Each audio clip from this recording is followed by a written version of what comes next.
Good morning, this is Maibritt, Crafty Maibritt, and we want to show you how we extract honey and some of the faults we sometimes have when we pull honey. So first of all, I want to show you when we pulled honey day before yesterday, we put this box, not aligned, on our trailer, so the bees were able to be climbing down here. And within, I would say within an hour, they opened up all that and took the honey right back out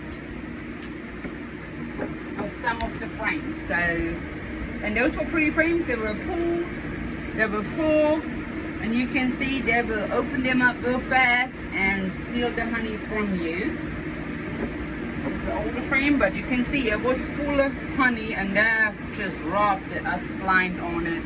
There's a little bit left on it as we are pulling more honey.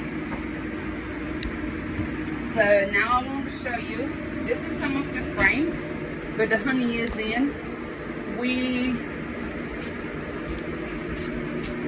extract the honey with our extractor, but I will show you how we open up our frames.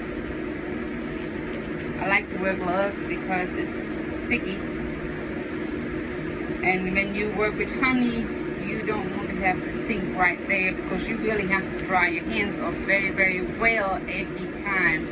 So it's easier to wash your hands at one time and then wear gloves when you extract your honey. So this is how I open up my honey.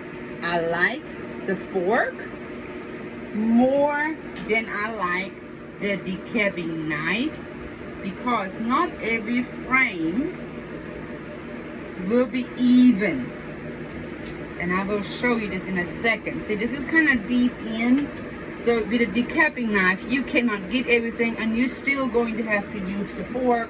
I'm pretty quick with the fork. I have learned it from my sister how to do that. She's a beekeeper in Europe, and it just works much faster for me. Now everybody is different, so you have to find your own niche, which is the best for you.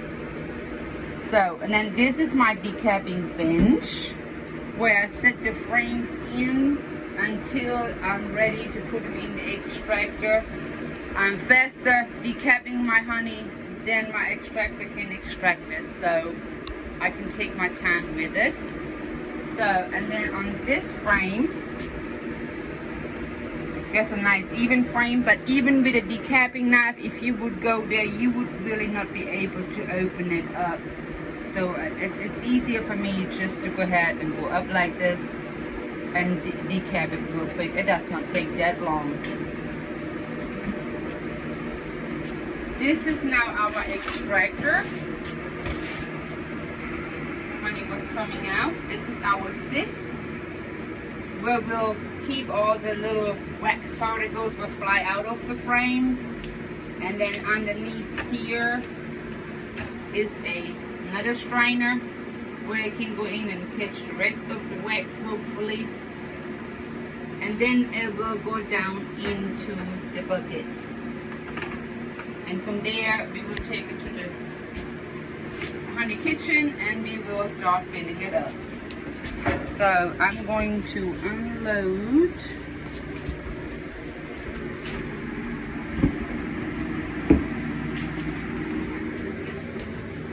my extractor.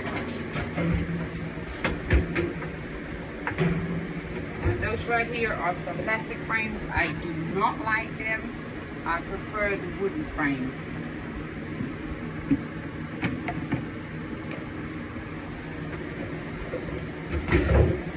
Unload the extractor real quick, and then as I unload it, I go ahead and fill it right away back up. As you can see, this frame right here is darker honey. This is our fall honey, late summer honey, and we got that done from the swamp. This is a new frame, and as you can see, I have a date on here, 8/21. So this frame we put in the first part in August this year. Takes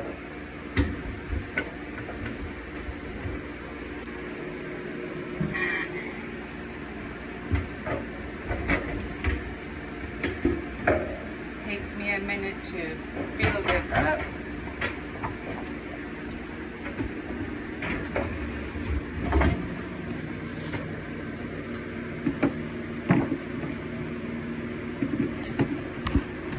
And then when I have all them, when I have extracted the empty hive boxes, I will set out in the yard, and the bees will come and clean out the rest of the little bit of honey what's left in there, all the residue, and within like usually an hour those hives will be covered with the bees from the bee yard. So this extractor holds 9 frames, and I'm using the medium frames. The smaller frames I can do in there too,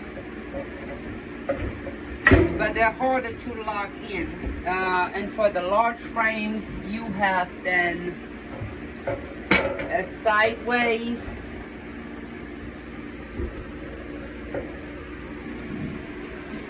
where you only can then extract 3 frames at a time, and you will have to turn them. So this extractor is now full, and I'm getting ready to cut that on. And if you look from the top down, you can see the honey flying out to the side.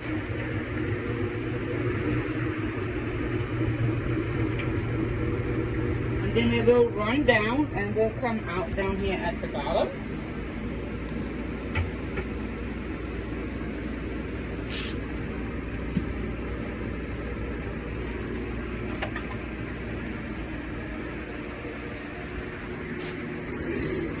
And as you can see, particles will come out there, a lot of it, and the strainer will catch that. I'm going to catch a little bit of this honey now, just to put it in a jar.